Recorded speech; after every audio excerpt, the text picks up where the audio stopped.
This is our teammate. Nurul Zahira binti Khairul Anur alias Anwar will be the first presenter. Muhammad Zulhisham bin Zulkifli will be the second presenter. Akil Irfan bin Muhammad Aris will be the third presenter. Mazlatul Nabila binti Musa will be the fourth presenter. And lastly, Nurin Naziha binti Muhammad Nizam.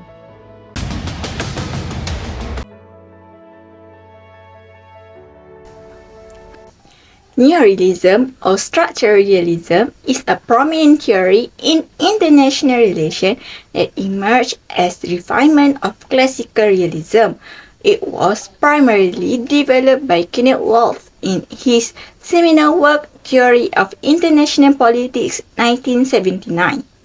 This theory shifts the focus from human nature as emphasized in classical realism to the structure of international system as the key determinant of state behavior.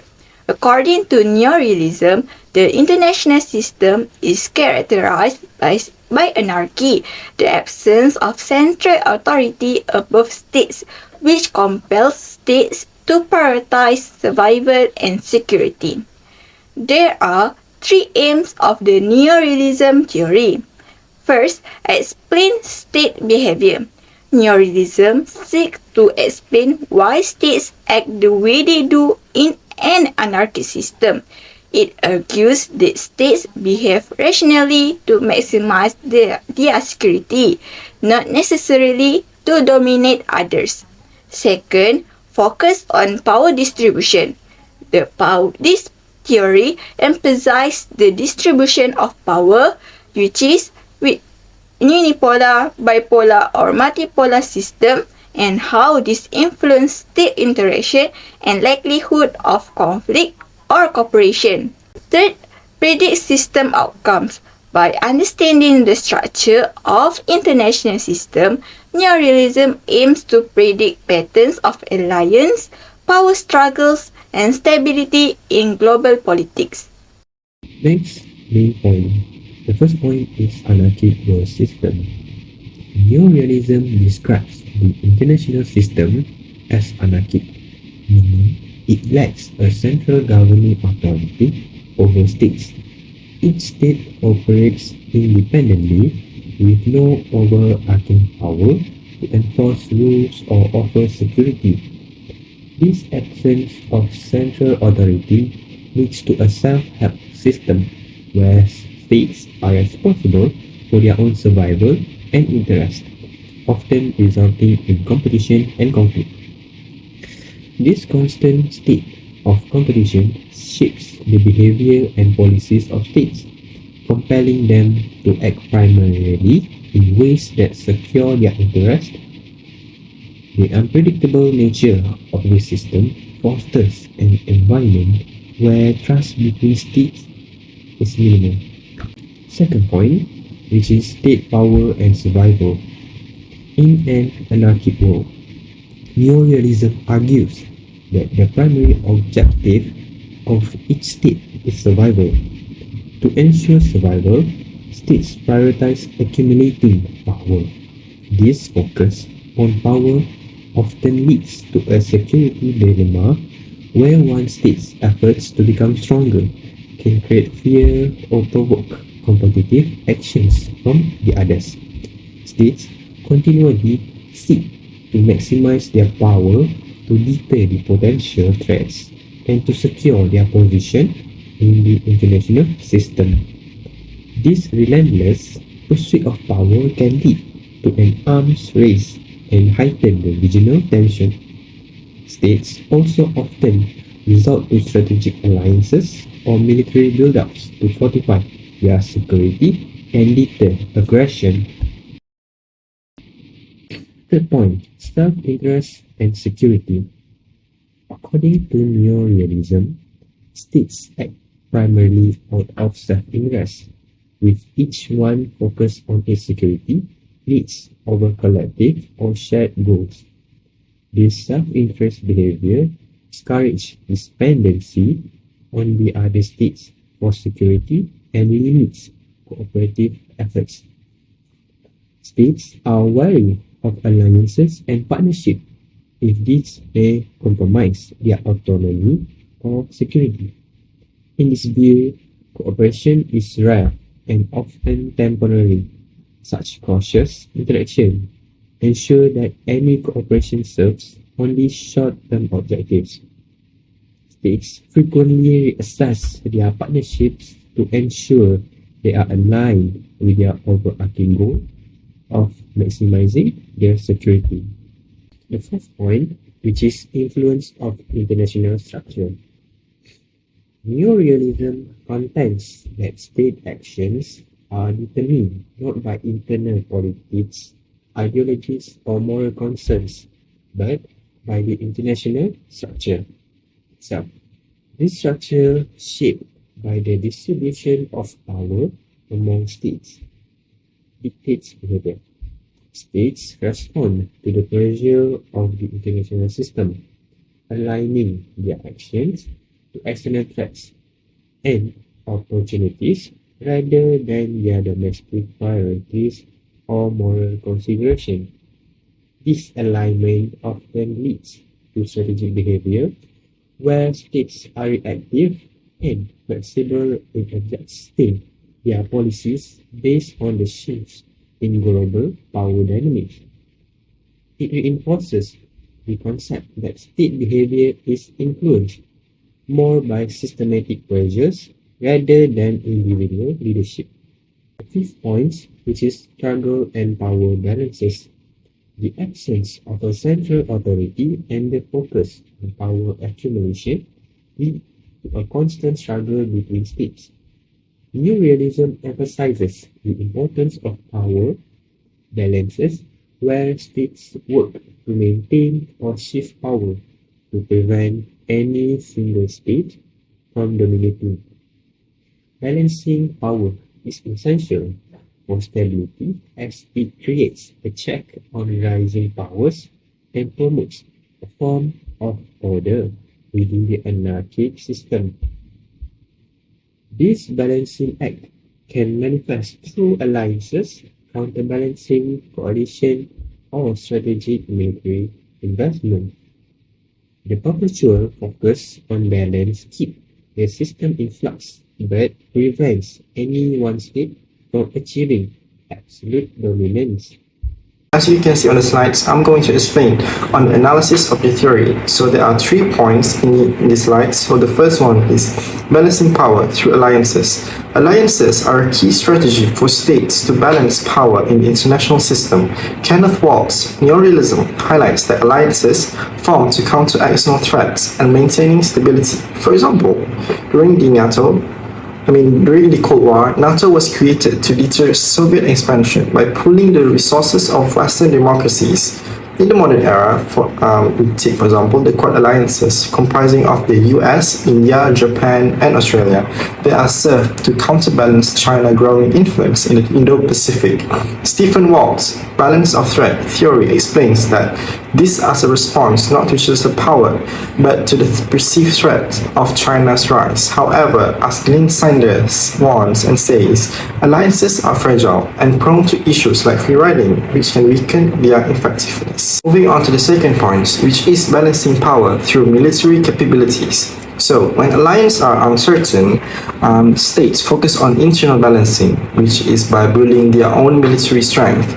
Stephen Waltz emphasized self-reliance in an anarchic world. For example, like China has modernized its military to challenge US dominance in the Pacific. Ashley Tallis highlights that China's development of asymmetric weapons like A2 and AD system is aimed at deterring US power. India, facing threats from China and Pakistan, has also strengthened its defense system, including nuclear weapons and advanced missiles. C. Raja Mohan notes that this allows India to maintain regional balance. However, Barry's Buzan cautions that such action can provoke armed races and increasing regional tension. Moving on to the last point, which is the security dilemma. The security dilemma, described by John Hess, arises when one state's action to ensure security of their own make others feel insecure. This creates a cycle of mistrust and potential conflicts. A classic example is like in the Cold War arms race, the According to Robert Jervis, both the US and the Soviet Union sought security through nuclear build-up, but this actually only heightened their tension between each other. In the South China Sea, China militarizations of island is framed as a defensive, but neighbors countries like Vietnam and the Philippines perceive it as a threat. Robert Kaplan warns that this has led to a regional race and increased the risk of conflict. Managing the security dilemma requires transparency and trust building, but this remains in the system driven by the competition itself. 4.0 The impact neorealism on the international relation. Firstly, neorealism in the Cold War. In neorealism theory, the international relationship is a considered anarchic, which means that there is no one party with the absolute power at the global level. Therefore, each country can act according to their own needs and interests to ensure their strength and security. For the example, the Cold War between United States and the Soviet Union 1947 until 1991. They tried to increase their power without going to war directly because of the fear nuclear war. According to this theory, the Cold War is not an ideology like a democracy versus the communists, but about the balance of power between two superpowers. Their goal is to ensure that no party is too dominant. They avoid a direct war but are still involved in the proxy war in other countries like a Korean War and the Vietnam War. Avoid the outright war because the US and the Soviet Union was afraid of the mutually assured destruction MAD, that is, both sides would be destroyed in the event of a nuclear war. This creates a stable situation in their competition, although does not prevent them from racing for more power. Second, neorealism role in the understanding global conflict. Neorealism is still useful for the understanding today global conflict, especially in the rising tension between United States, US, and China. According to the neorealism, a great power like US and China are still in the competition for dominance and influence. The goal of maintain the security and balance of power is reflected in the arms race between United States and China, especially in the field like nuclear weapon, military technologies, and space. Each side aims to keep other from growing too dominant, which could impact to the global power relation. For the geopolitical strategies such as China's Belt and the Road Initiative, which aim to the increase global China's influence, and the United States in strengthening of the alliance in Asia, demonstrate how both countries use economic, military, and diplomatic means to maintain or increase their power in the competitive international system. Next is the criticism of the idealism.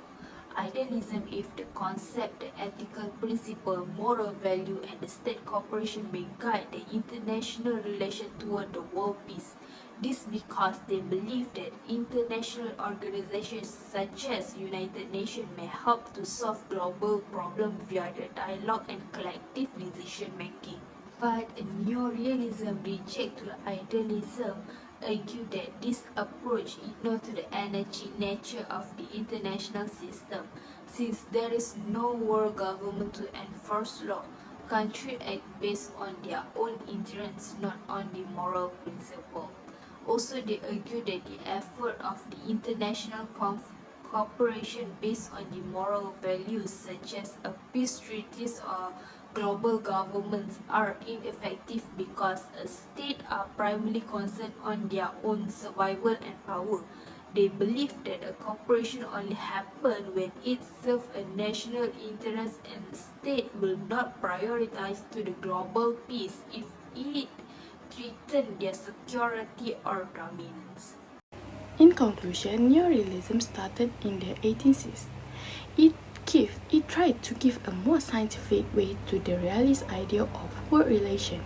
Kenneth Walt's neorealism mainly looks at how the world system structure shape what countries do. This is different from assuming things about how humans behave.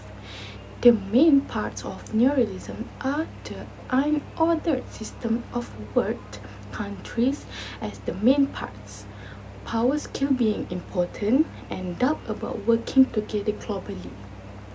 Neorealism says that countries mostly care about their safety and staying alive in a world without rules. This causes to balance power and compete instead of working together. There are two main variants of neorealism. Firstly, defensive neorealism, which thinks of states as keeping things steady and controlling their power. On the other hand, offensive neorealism sees states as wanting both power and control. Even though neorealism has been blamed for being too negative and easy, it is still one of the strongest theories about how countries interact. Neorealism looks at big system things instead of human nature or local politics, giving simple reason for why countries act how they do and patterns in international politics. In short, neorealism adds to old realism to give a neat and very useful idea about how structures change rewards and action in work matters. By ignoring local politics and what makes humans do things, neorealism gives a strong way to see how countries interact in their strategies and patterns of fighting and working together. Even though they are criticism, neorealism still have a big impact on studies about global relations and foreign policy analysis. Next, how neorealism still influence how scholars and policymakers understand global politics. Firstly, importance of power in international relations.